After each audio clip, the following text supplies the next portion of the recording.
Meus irmãos, boa tarde.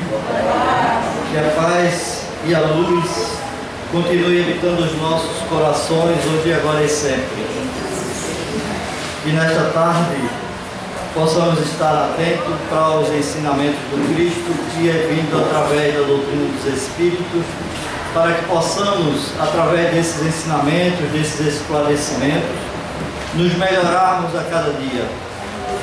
Bem sabemos o nosso objetivo aqui na Terra, que é nos melhorarmos, evoluir moralmente, para que tenhamos dias melhores em nossas vidas, tanto aqui encarnados, como no plano espiritual, como quando daqui partirmos, para que assim tenhamos a oportunidade de habitar moradas em condições melhores. Que Deus nos abençoe nesta tarde. A tribuna hoje está composta por Gilberto, esse irmão que vos fala. O palestrante é o nosso irmão Adilson Santos, do Centro Espírita Paz, Luz e Caridade. Na prece inicial, nossa irmã Márcia, e na prece final, nosso irmão Márcio. Me permitam falar desta obra, a qual o autor está aqui conosco, nos dando esse presente, da sua palestra hoje. Este livro que, baseado nas experiências profissionais dele, ele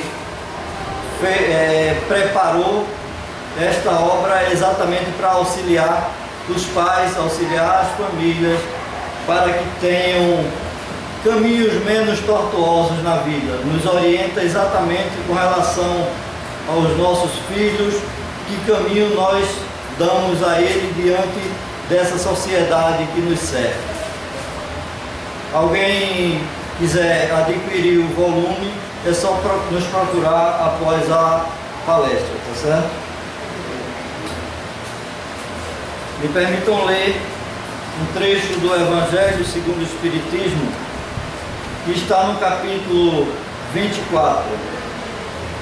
Coragem da fé.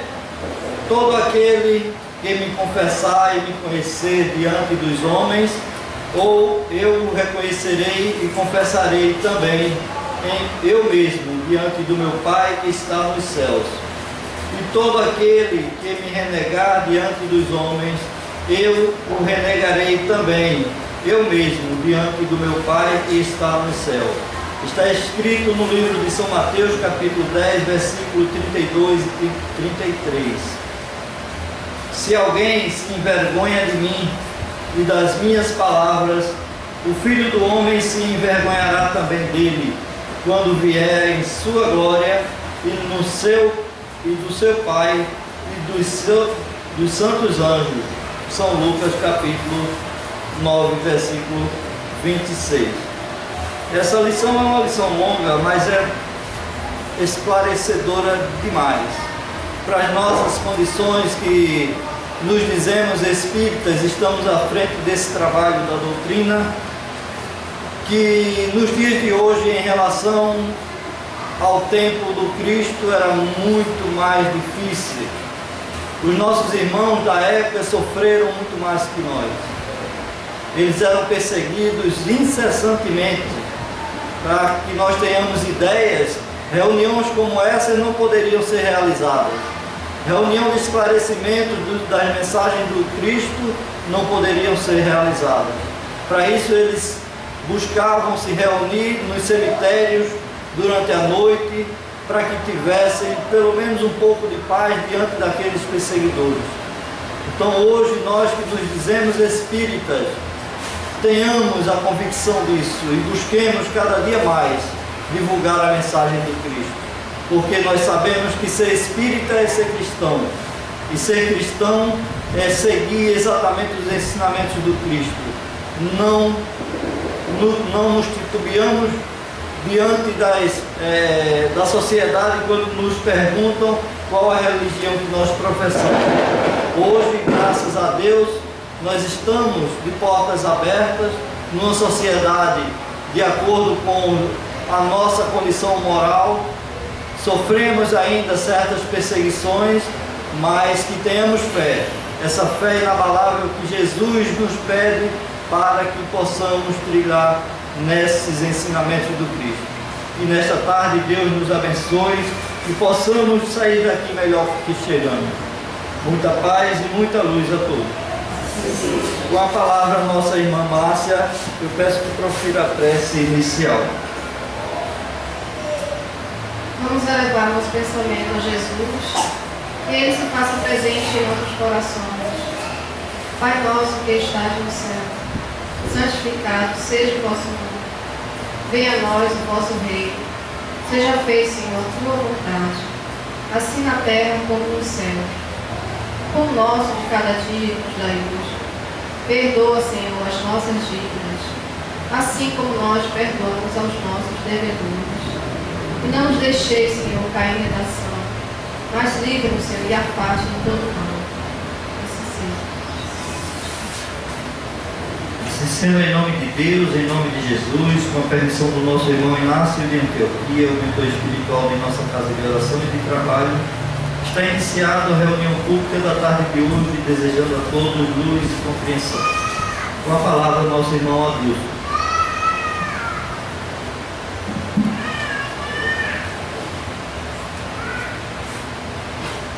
Meus irmãos, que a paz do nosso Mestre Jesus permaneça com todos. Para mim é uma grande satisfação retornar a esta casa, depois de um tempinho, né, meu irmão? Mas estamos muito felizes de estar aqui com todos vocês e refletirmos a respeito dos ensinamentos do nosso Mestre Jesus, fazermos uma leitura da maneira como a doutrina espírita nos proporciona a respeito da vida, a respeito da morte, e elucida com muita clareza as questões fundamentais da nossa existência. A proposta da tarde de hoje diz respeito aos reinos da natureza. E refletindo sobre o tema, Allan Kardec, quando ele apresenta para a humanidade justamente a compreensão a respeito da formação dos elementos materiais, e ele afirma de que existem dois elementos gerais do universo: o espírito e a matéria. A individualização do princípio material vai dar a origem nessas diversas formas que existem no universo infinito. E ele fala do elemento fluido cósmico universal, como a matéria elementar, que vai dar origem às diversas formações neste universo material. E ele fala também de que o princípio espiritual vai se individualizando para dar origem ao espírito.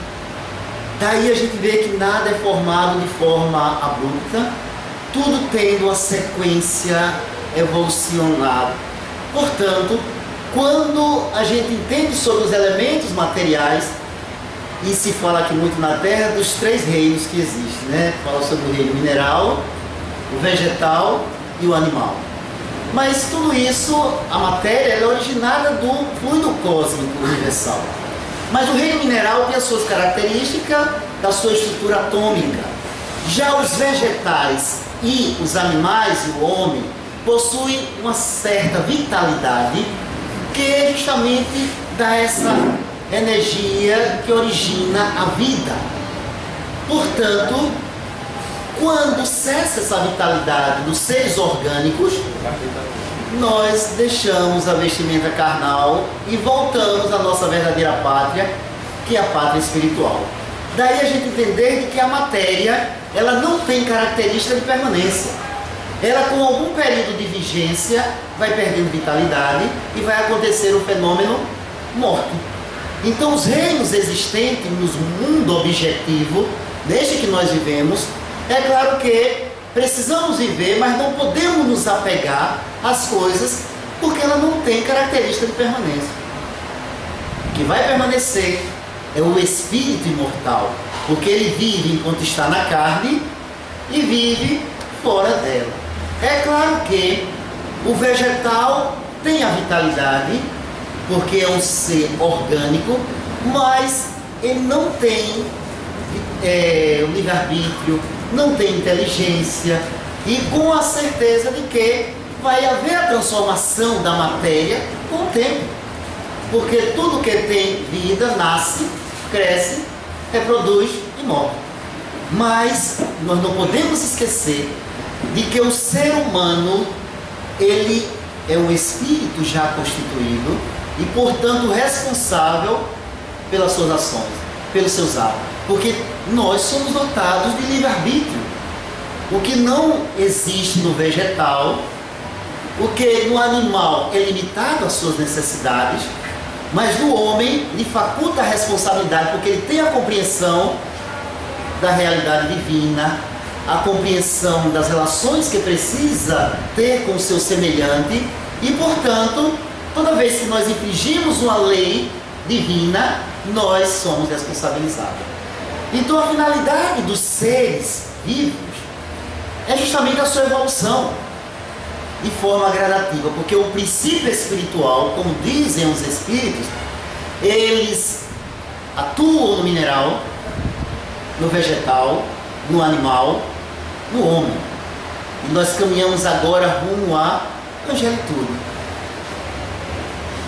Segundo Leon Denis, ele diz o seguinte, que eu acho muito poético e belo, quando ele afirma de que o princípio ou a alma dorme na pedra, sonha no vegetal, desperta no animal, adquire a razão no homem, e aí alguém completou dizendo que é a intuição do anjo.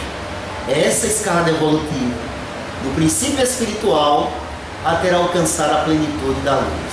É claro que quando nós adentramos ao reino nominal, nós adquirimos a razão, mas há necessidade das experiências reencarnatórias para que o espírito possa alcançar a plenitude do amor, a perfeição. Vocês imaginem se nós tivéssemos somente uma única existência. Não sairíamos desses estágios iniciais da evolução, dos períodos primitivos.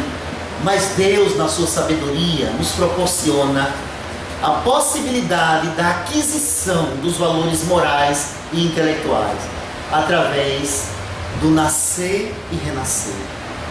Porque temos a finalidade de quê? De amar e aprender.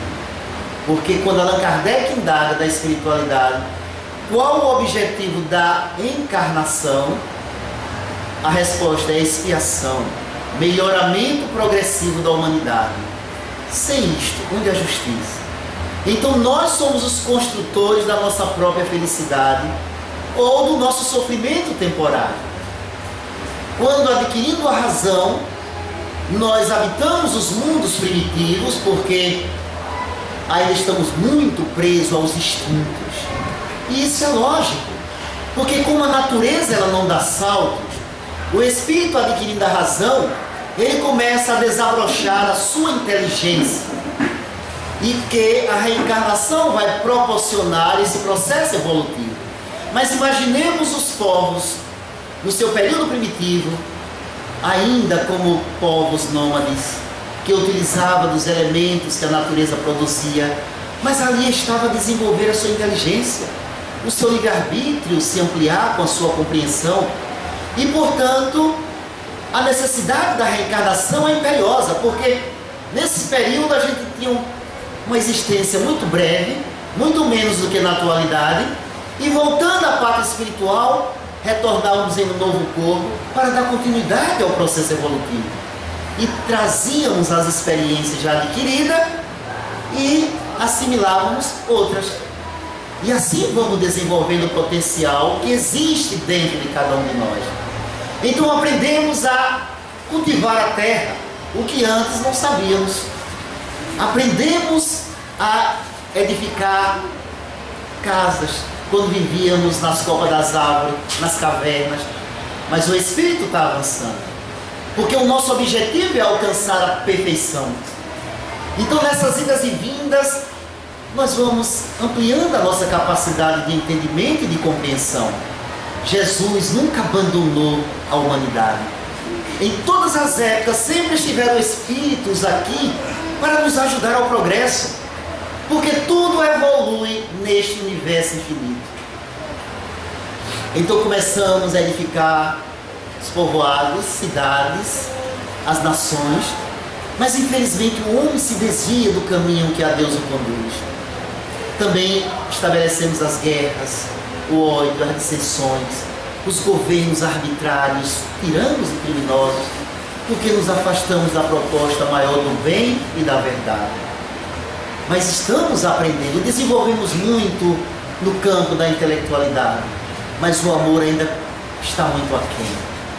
Mesmo com os exemplos que nos foram dados na história da humanidade, mesmo com a presença de espíritos como Moisés, que pôde estabelecer a crença em um único Deus, mesmo com espíritos extraordinários como Sócrates, que procurou elevar o padrão vibratório da Grécia Antiga, da juventude, para a compreensão maior do bem e da verdade, e tantos outros espíritos que Jesus encaminhou à Terra para que possamos aprender a proposta maior da vida, o amor. E se fez necessário a presença daquele que é o maior de todos, Jesus de Nazaré. E dizem que o maior sofrimento do nosso mestre não foi a cruz infamante, mas foi ele ter que baixar o padrão vibratório e ter que conviver conosco no mundo ainda muito hostil, violento. E ele traz a mensagem que seria as diretrizes para a consecução da felicidade da humanidade. Quando todos esperavam que ele viesse com seus exércitos estelares para que pudesse estabelecer a hegemonia do povo hebreu na face da terra, ele se apresenta numa simples manjedoura e que já representava o exemplo de humildade como a chave para a conquista de todas as outras virtudes para a humanidade. E nós ainda não entendemos a mensagem do nosso mestre.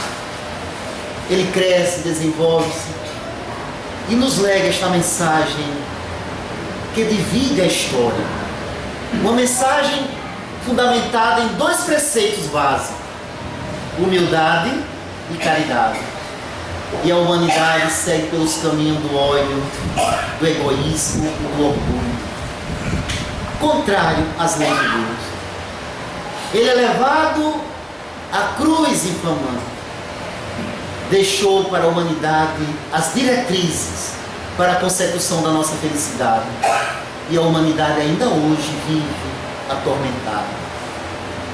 Ele disse que não deixaria a humanidade órfã, que enviaria um outro Consolador para restabelecer todas as coisas. Ele sabia de que haveria deturpação do conteúdo da sua mensagem, como aconteceu. Porque na época dos cristãos primitivos, a gente pode observar de que quanto mais matavam os cristãos, eram presos nas catacumbas, como dizia o nosso irmão, porque era o único reduto onde ele se reunia para falar da mensagem libertadora. Muitos foram levados ao circo romano e regaram a semente do Evangelho com o seu sangue, porque quanto mais matavam, mais floresciam a mensagem do Evangelho. Mas chegava o momento de que o Império Romano, não podendo lutar contra a verdade, contra o bem, ele se alia e deturpa o conteúdo da mensagem de Jesus. É quando se estabelece o cristianismo como a religião do Estado Vaticano.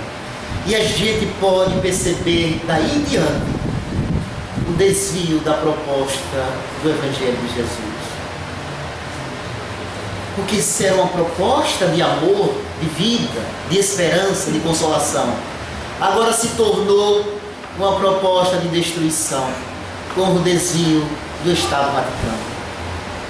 E segundo os próprios historiadores, meus irmãos, fala, quando adentra-se a Idade Média, de que esse período medieval foi o período onde se fala de 1000 anos de trevas.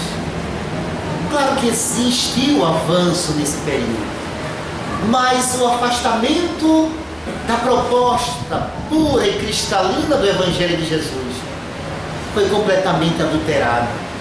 Mesmo Jesus enviando espíritos neste período para poder restaurar o conteúdo da sua mensagem. Quantos espíritos mergulharam na carne para poder fazer despertar a inconsciência, a intransigência da religião tradicional, dos religiosos que se afastaram do caminho do bem e da verdade. A gente pode ver um homem chamado Francisco de Assis.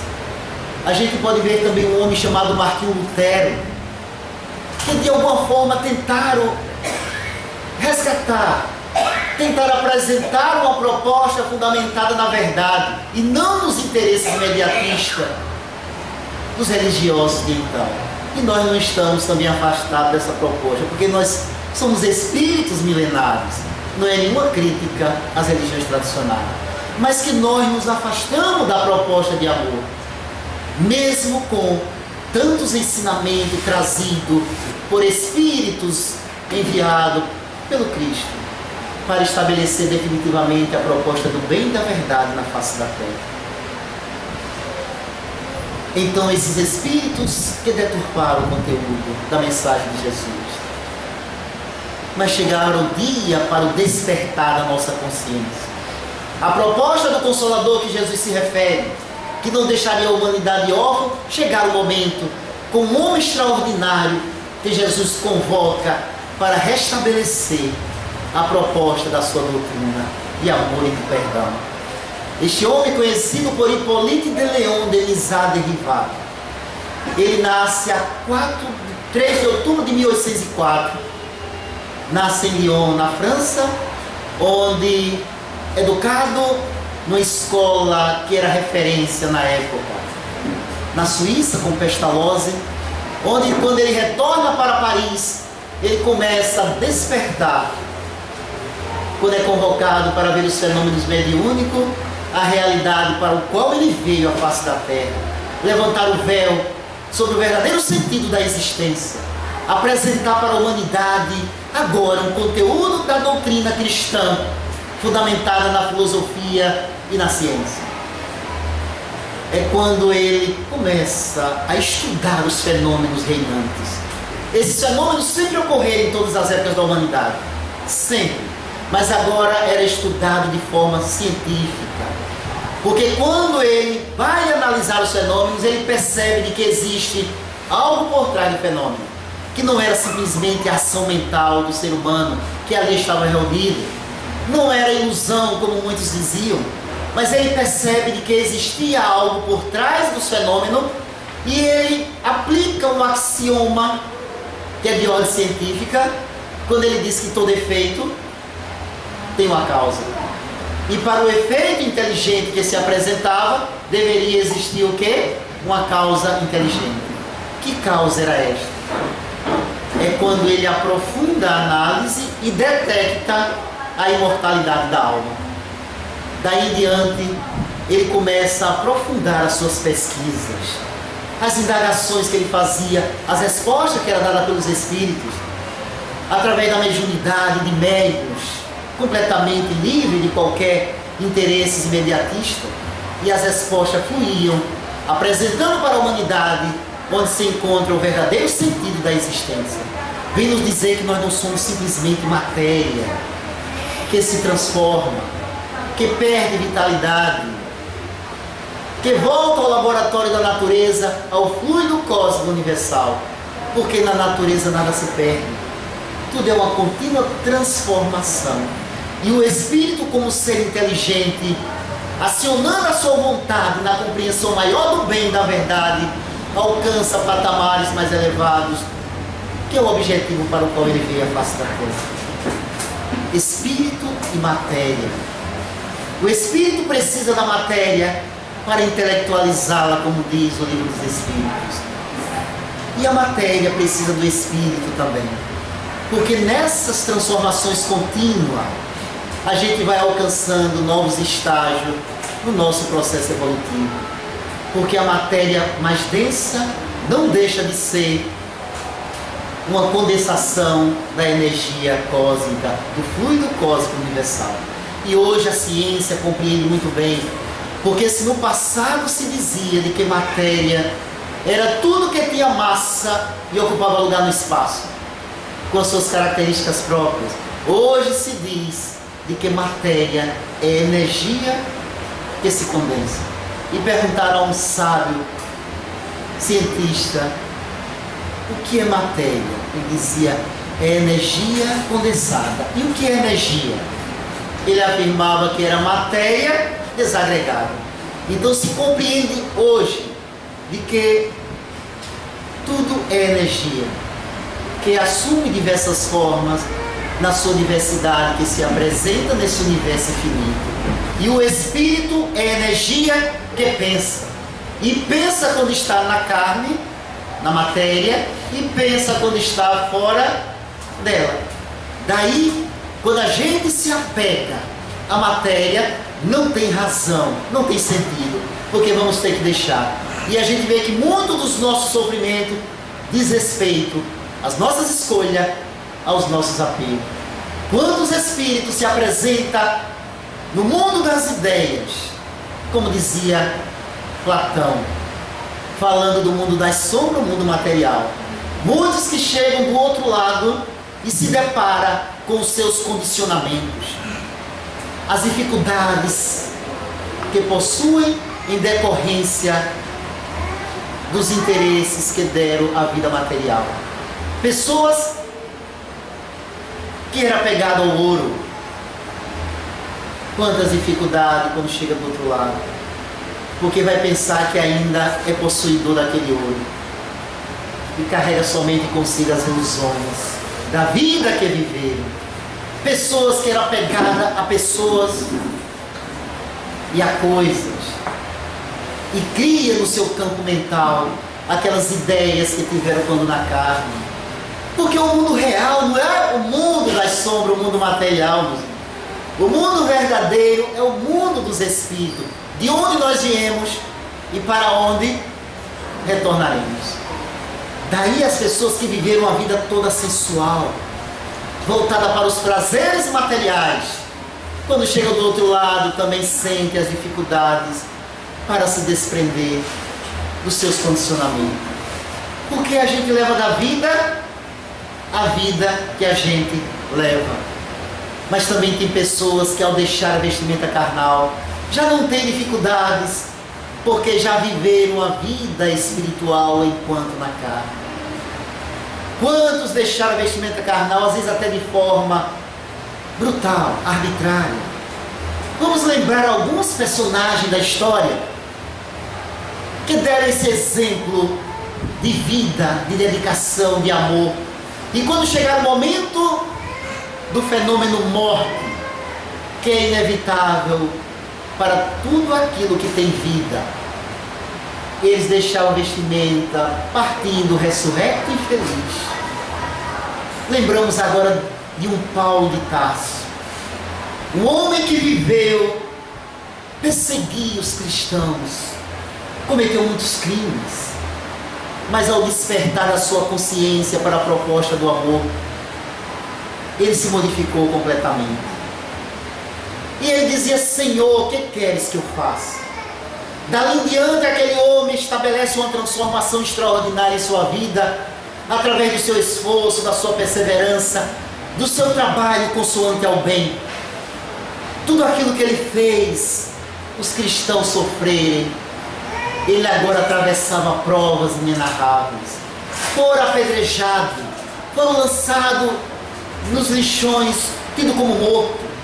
Ele se reerguia e seguia levando a mensagem do Evangelho de Jesus, e ele dizia: eu levarei o Evangelho até Roma, onde ele é sacrificado. Lá chegando, dialoga com Nero, e quando ele sai do gabinete do imperador tirano e arbitrário, Nero manda que o soldado aplique o golpe fatal. Quando o soldado chega até ele, não tem coragem. Aquele homem já velho, os cabelos embranquiçados, mas de uma integridade extraordinária. E ele diz: faça o que te ordenaram. E quando ele aplica o golpe, tomba o seu corpo, ele paira na atmosfera, feliz, espiritual.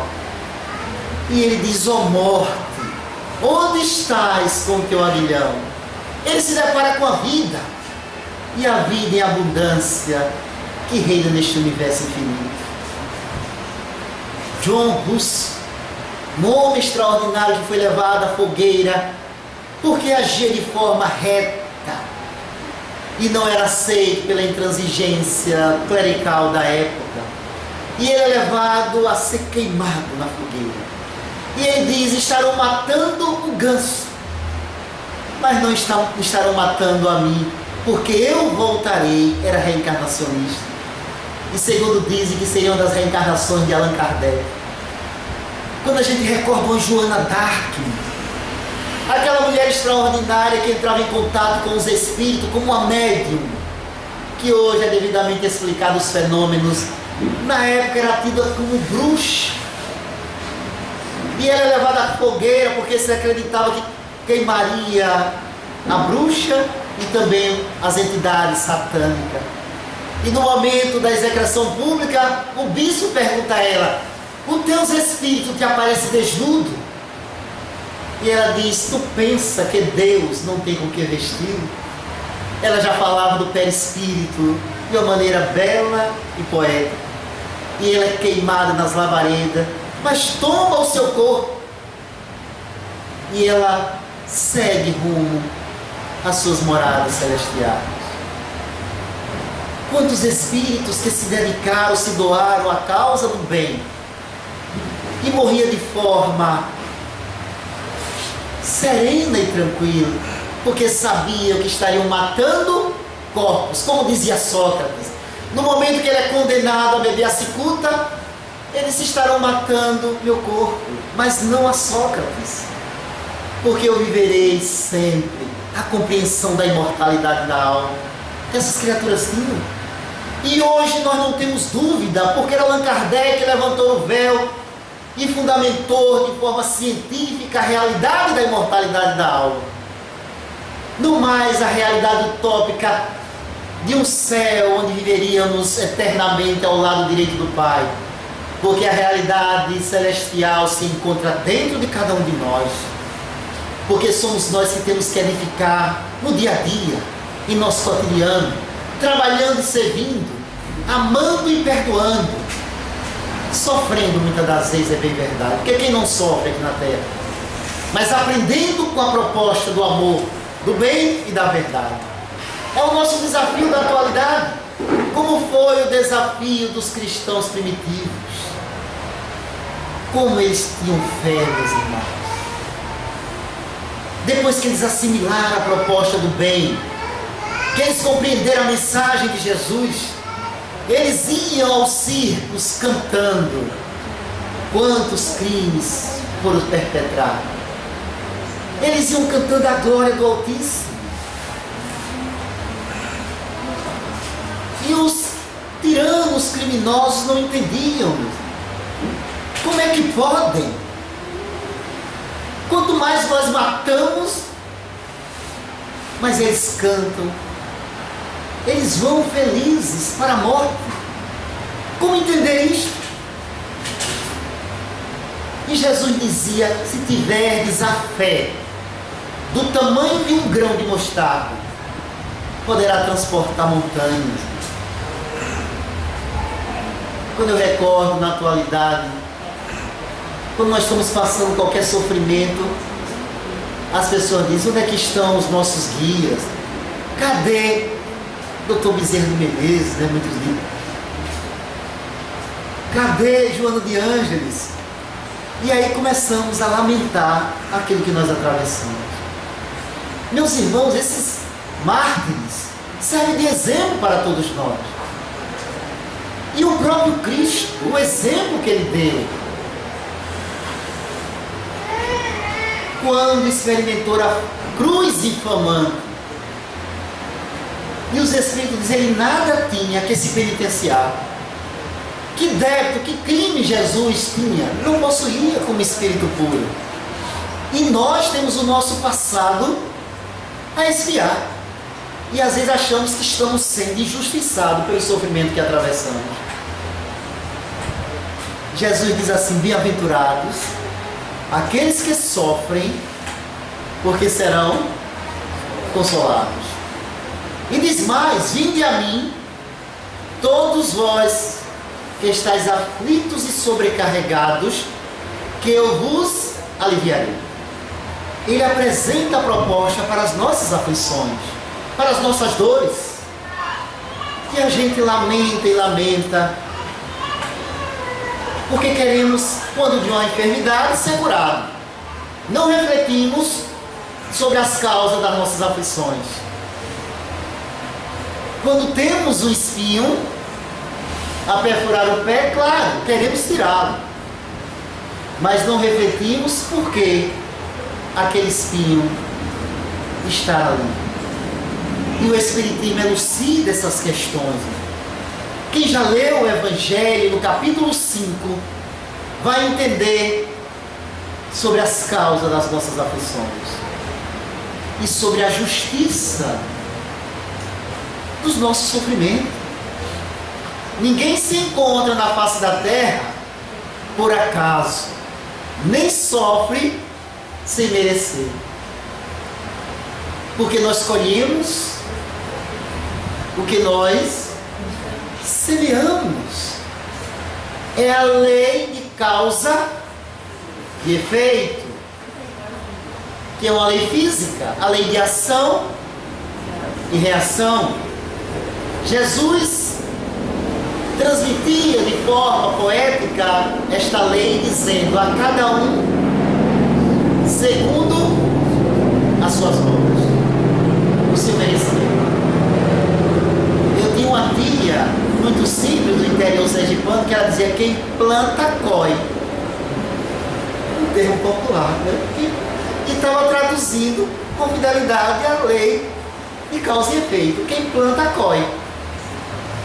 E daí a gente entender que nós estamos a colher os frutos amargos da nossa má semeadura, quando não na existência atual, as causas se encontram nas existências anteriores. Portanto, a proposta atual é o trabalho de renovação para que possamos atenuar o rigor das nossas provas e estabelecer definitivamente o reinado divino em nossos próprios corações. Trabalhando, porque sem trabalho nós não poderemos alcançar patamares mais avançados na nossa escala evolutiva. Trabalhando e servindo para construir em nosso mundo interior o reinado divino. E no entorno, no meio que nós vivemos, uma proposta de paz, de justiça social, de solidariedade, de fraternidade e união, começando pelo próprio reduto doméstico, que é o grande desafio do cristão, o primeiro desafio, porque quando o Espírito reencarna, ele vai encontrar o campo primeiro, que é a família, que é o lar, e daí é onde nós vamos estabelecer a formação do caráter dos nossos filhos e também o nosso, aprendendo nessa convivência. As crianças, quando nós negamos uma proposta de amor, de afeto, de diálogo, de carinho, é claro que eles vão desenvolver distúrbios, que quando lançado na corrente da sociedade também vai levar para o meio onde vai viver. Quando a gente vê esses jovens na atualidade atuando em detrimento do patrimônio público, atuando em detrimento do ser humano, a gente pode observar que geralmente veio de uma família que muitas das vezes se encontra também atormentada. Mas a gente vê por outro lado também muitos jovens construindo grupos de estudo nas instituições religiosas, jovens que se unem para trabalhar como voluntários nos hospitais. São esses jovens que tiveram uma formação religiosa, orientações seguras, fundamentadas no exemplo digno dentro do lar. E eu, quando falo do lar, eu não estou falando da casa, porque Joana faz uma distinção muito clara quando mostra a casa e o lar. E ela diz que a casa é a estrutura de tijolo, de barro, de argamassa, são os móveis, mas o lar são as relações, as tradições edificantes, é o perdão, a esperança, é a convivência mútua fundamentada no amor. Aí é o lar. E muitas das vezes a gente tem uma mansão mas não existe um lar. Outra das vezes, criaturas que têm uma pequena casa, numa favela, numa tapera, mas existe amor dentro dela. Mas existe amor dentro dela, porque existe um lar. E esses jovens que saem desse lar fundamentado na proposta do bem, são esses jovens que irão construir o mundo, que irão reformar as instituições corruptas, tiranas, criminosas. São esses jovens que estão adentrando a diversos setores do mundo para poder estabelecer uma nova ordem social. E nós, já com os cabelos brancos, precisamos dar o apoio. Eu vi há pouco tempo uma mãe dizer: minha filha desde cedo, ela cuidava dos animais. Ela se formou na área da botânica, cuidando dos vegetais, dos animais, e hoje ela está vivendo no mundo. O que é que eu posso fazer, dizia ela. Quem ouviu a entrevista daquela jovem que foi presa na Rússia como ativista, né? Trabalhando no Greenpeace, né? Que é aquela ONG que procura ir de encontro aos interesses imediatistas, que atenta contra a integridade do planeta. E ela foi presa, passou vários dias na Rússia, e a mãe da entrevista dizia: o que é que eu posso fazer? Se é o sonho dela, e como existe sonho de tantos jovens, e aqui o jovem a gente não vê somente na faixa etária, porque tem pessoas que estão envelhecendo, mas continuam com a mente lúcida, são jovens voluntários da ACD e tantas outras instituições. Eu conheço as pessoas como guerreiras e guerreiros, e eu digo, esses guerreiros, eles morrem de pé. Não são mais aqueles idosos que ficavam sentados numa cadeira de balanço com a boca escancarada, cheia de dentadura, esperando a morte chegar. Hoje não, os próprios idosos estão trabalhando e atuando na sociedade, porque também são jovens dentro deles, porque não morreram como no passado muitos morriam abandonados, e hoje eles requisitam seus direitos, que merecem e devem ser respeitados, como a criança, o idoso, nessa relação, nessa nova ordem social, precisam trabalhar enquanto possam, dentro de cada um das suas limitações, porque não vai se querer mais que um idoso vá correr, está carregando peso, etc. Mas ele pode, com a sua experiência, ajudar os mais jovens, mostrar as diretrizes pela experiência que possuem, e poder ajudar nessa construção que vem sendo estabelecida na face da terra, nesse período de transição, para alcançarmos um mundo melhor, regenerado.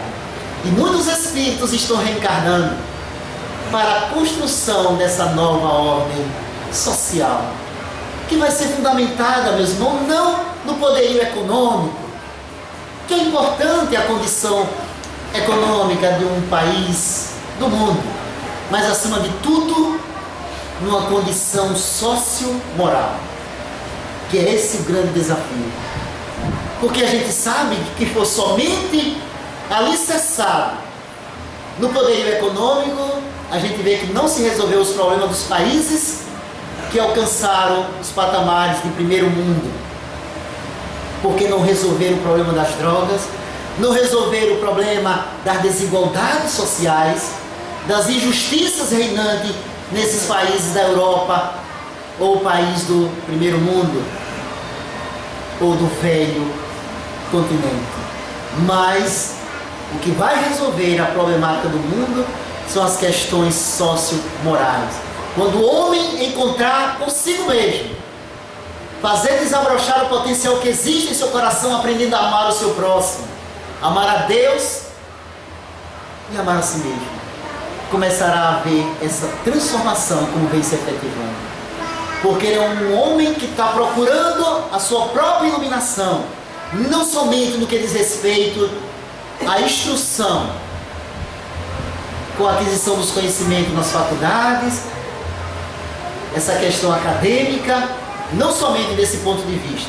O que é importante, a conquista de uma formatura, mas não podemos esquecer de quem edifica verdadeiramente o ser humano é o lar. A faculdade, ela forma um cidadão, mas é o lar que edifica o homem. Portanto, meus irmãos, que possamos trabalhar para resgatar a relação de família. Não importa na sua diversidade, a família na sua diversidade. Não é mais aquela família tradicional que se primava somente o pai e a mãe. Não. O importante é que exista amor dentro dela. Hoje se fala até na relação homoafetiva. Mas o importante, meus irmãos, é que haja amor, respeito. Não podemos alimentar qualquer tipo de preconceito, como muitos alimentam esse preconceito, que é da nossa realidade íntima e que precisamos se libertar. Porque temos que ver o ser humano como ele é, na sua diversidade, na sua singularidade, e respeitar. E eles aprenderem a se respeitarem também. Daí, meus irmãos, que este lar possa estar fundamentado no amor. O amor de pai, de mãe, como diz aquele belo poema, de irmão, de amigo, até de um cão, de um gato. Porque é tão ruim viver na solidão. Ninguém pode viver só, isolado no mundo, sem amor. Porque no fundamento da vida é o amor. Diz o Espírito Lázaro, num texto muito belo, nesta obra, o Evangelho segundo o Espiritismo, quando ele diz que no início o homem não tem senão instinto. Claro, o princípio espiritual, dormindo na pedra, sonhando no vegetal, adquirindo a razão no animal, acordando no animal, adquirindo a razão no homem. Claro, o princípio espiritual vindo sendo elaborado, chegando no reino nominal, claro que ele não vai ter esse sentimento completamente desabrochado. Prevalece o quê? O instinto. E o instinto é o que move os seres primitivos para a própria preservação da espécie. Sem o instinto não haveria perpetuação da espécie. Então no início o homem não tem senão instinto. Mais avançado e corrompido tem sensações. Veja a síntese que esse espírito faz. No início instinto, avançado sensações, mas instruído e depurado tem sentimentos. E ele diz: o ponto fundamental do sentimento é o amor. Então vejamos o processo gradativo de evolução, correto? Não podemos esquecer a reencarnação nessas diversas experiências, a gente saindo do instinto, alcançando a condição das sensações, porque as sensações diz respeito à natureza material, aos sentidos corporais, porque muitas pessoas ainda vivem das sensações, são os prazeres imediatistas, e não conseguem visualizar algo além da matéria. A concepção materialista leva o pensamento do homem à busca dos prazeres materiais, e esquece de que a sua natureza é espiritual. Mas à medida que o espírito ele evolui, ele amplia a sua percepção, a sua leitura do mundo, a sua leitura da sua realidade íntima, e compreende a sua natureza espiritual e trabalha para espiritualizar-se das sensações, mas instruído e depurado, adquire sentimentos, desenvolve esse potencial extraordinário. E ele diz: o ponto primordial do sentimento é o amor. E para que a gente possa concluir o nosso trabalho, fundamentado neste amor, que é o nutriente da vida, Joana de Ângela diz: quando nós negamos a um filho, a uma criança, o nutriente do amor, do afeto, ela diz que ele pode desenvolver distúrbio do sono, bulimia, anorexia e outras problemáticas no seu desenvolvimento físico e psicológico. Vocês imaginam o que é isso? Se nós precisamos do nutriente para o corpo, para manter a vitalidade, é imprescindível o nutriente para a alma.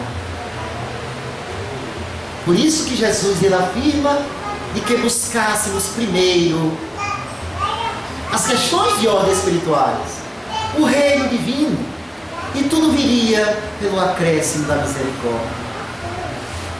Ele sempre ressaltava os valores morais, porque ele veio justamente para a cura da alma. Às vezes a gente se preocupa muito com o corpo, e é importante que a gente cuide do corpo, mas às vezes o corpo adoece quando a alma se encontra enferma. Então, curando a alma, nós vamos também curar o corpo, ou preparar as condições para a cura, se não no presente, no futuro. Não tenhamos dúvida. E para a gente ver a força desse amor, eu me recordo de uma mulher extraordinária chamada Lívia. Quem já leu vai se lembrar. Esta mulher que foi abandonada durante 15 anos no reduto doméstico pelo seu marido orgulhoso. Era poderoso porque era um senador romano. Mas ele abandonou acreditando dela ter traído com Pôncio Pilatos. E ele acreditou que ela tinha entrado nos seus aposentos particulares porque estava ali traindo. E ele só vai entender isso no final da existência.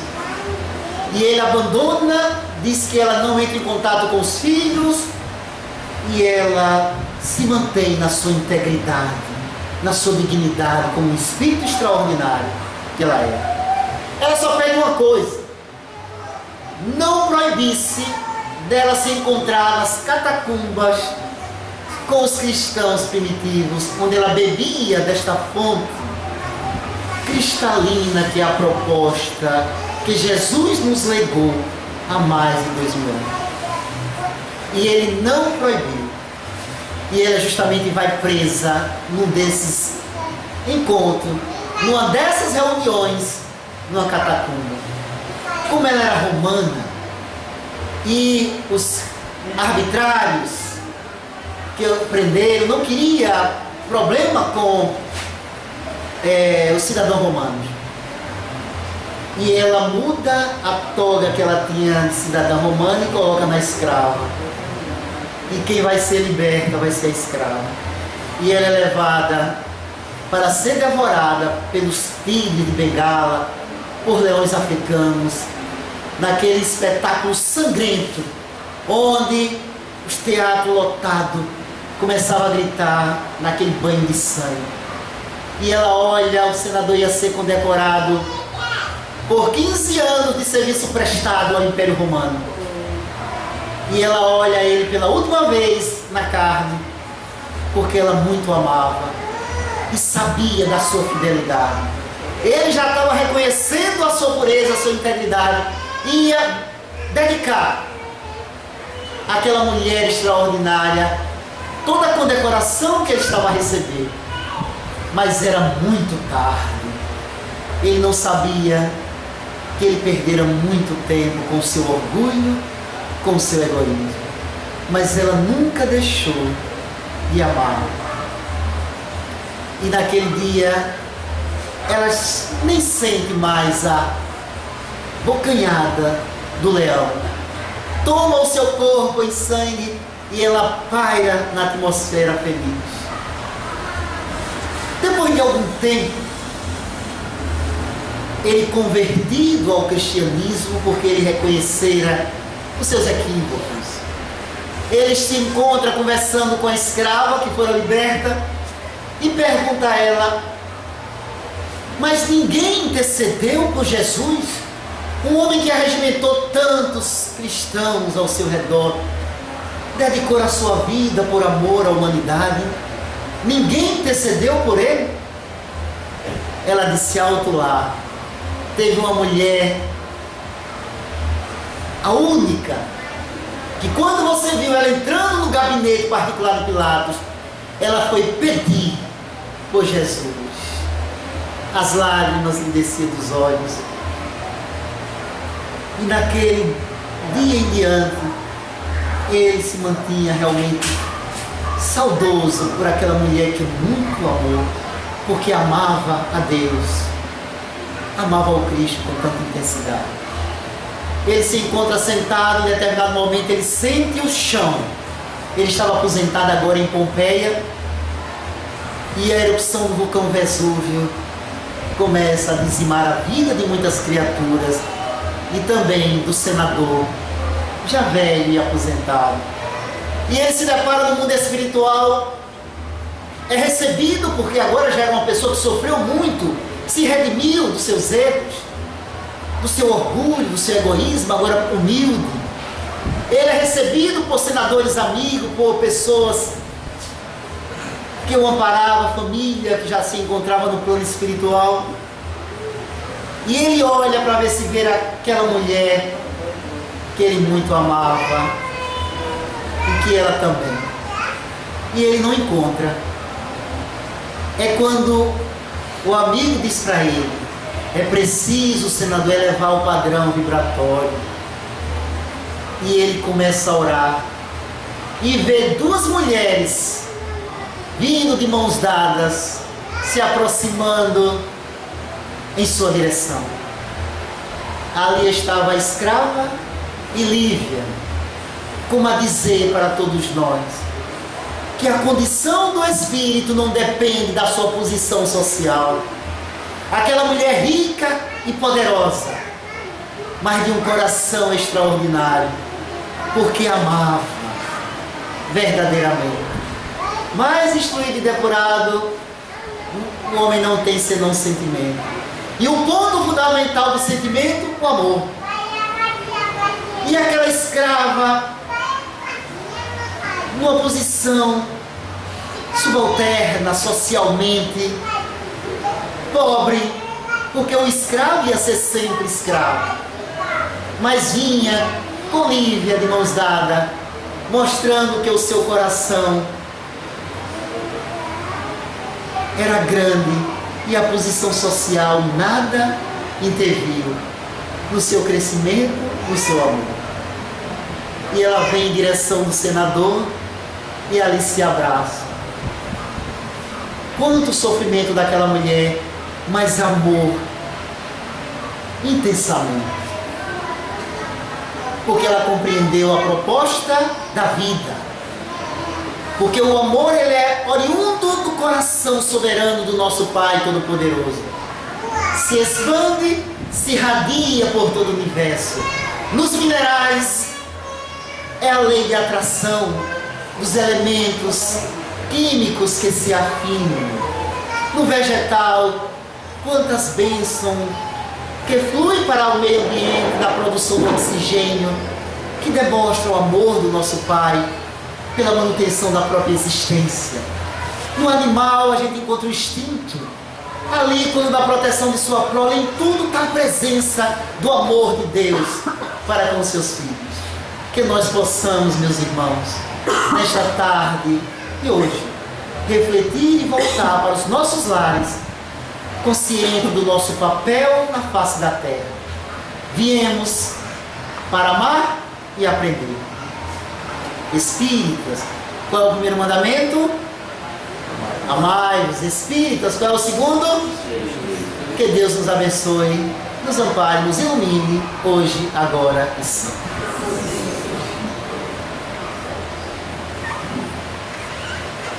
Quero agradecer ao nosso irmão pelas mensagens que nos trouxe e que leve um abraço fraterno ao Centro Espírita Paz, Luz e Caridade e de todos que fazem o Lar Espírita Jardim de Maria. Está sempre convidado a esta tarde. Deus te abençoe. Eu gostaria de dar uns avisos da casa.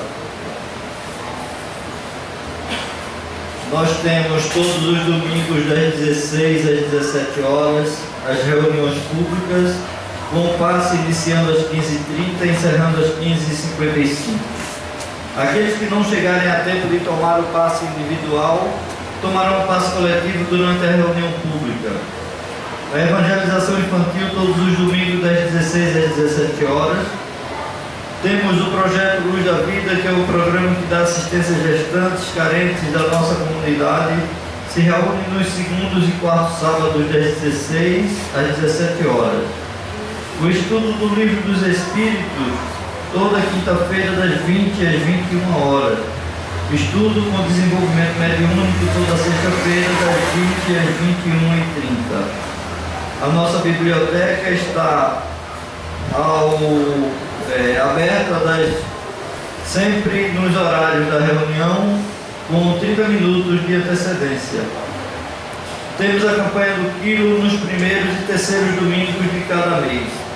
Aqueles que tenham interesse em estudar a doutrina dos Espíritos podem nos procurar após a reunião. Vamos elevar o nosso pensamento a Deus e a Jesus, agradecer pelas bênçãos que tem derramado sobre todos nós, que possamos ter uma ótima semana buscando amar o nosso próximo. Vamos agradecer através da prece com o nosso irmão Márcio.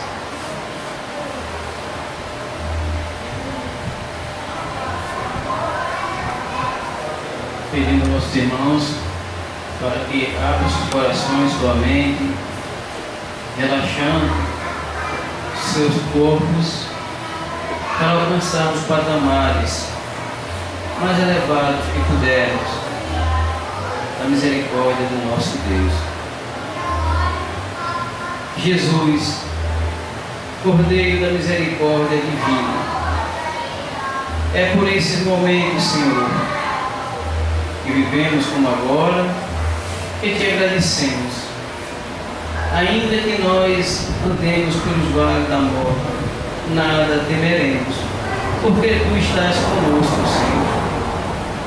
Neste momento em que nos refazemos as energias para a caminhada durante a semana, queremos, Senhor, te agradecer sempre, cada vez mais, porque apenas com teu amor infinito não nos ensina, Senhor, mas também nos abraça, nos acolhendo em teu colo, igual a mãe faz com seus bebês, precisando de proteção e de acolhimento.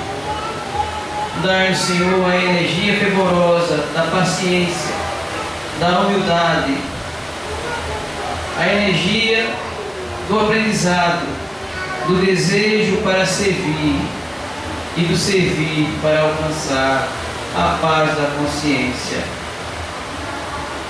Pelo teu amor, que a cada momento nos coloca na posição de entender a vida, também nos deixe dentro dela esclarecido da grandeza maior que é a tua perfeição.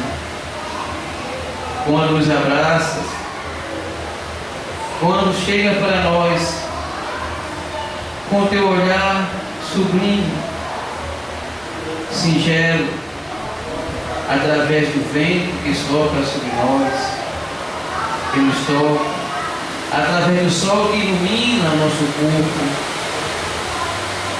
a nossa casa, o nosso espaço, a nossa caminhada, sentimos cada vez mais, Senhor, o prazer de estarmos na doutrina, nessa revelação sagrada que nos prometeste, que nos enviaria.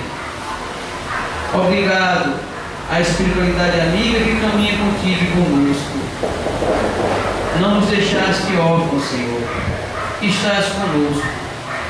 No Jardim de Maria, no campo da vida, Senhor, és tu a grandeza formosa que sempre pedimos a força de continuar a labuta do dia a dia, perseverante na fé, crente no teu amor. Muito obrigado, Senhor. Muito obrigado a Inácio, nosso irmão Inácio. Muito obrigado a todos os irmãos que trabalham conosco e por nós. Não nos desamparem. Continue conosco hoje, amanhã e sempre. É o nosso desejo que assim seja. Em nome de Deus, em nome de Jesus, com a permissão da nossa Mãe Santíssima e do nosso irmão Inácio de Antioquia, está encerrado os trabalhos da tarde de hoje, desejando a todos uma ótima semana. Muita paz a todos.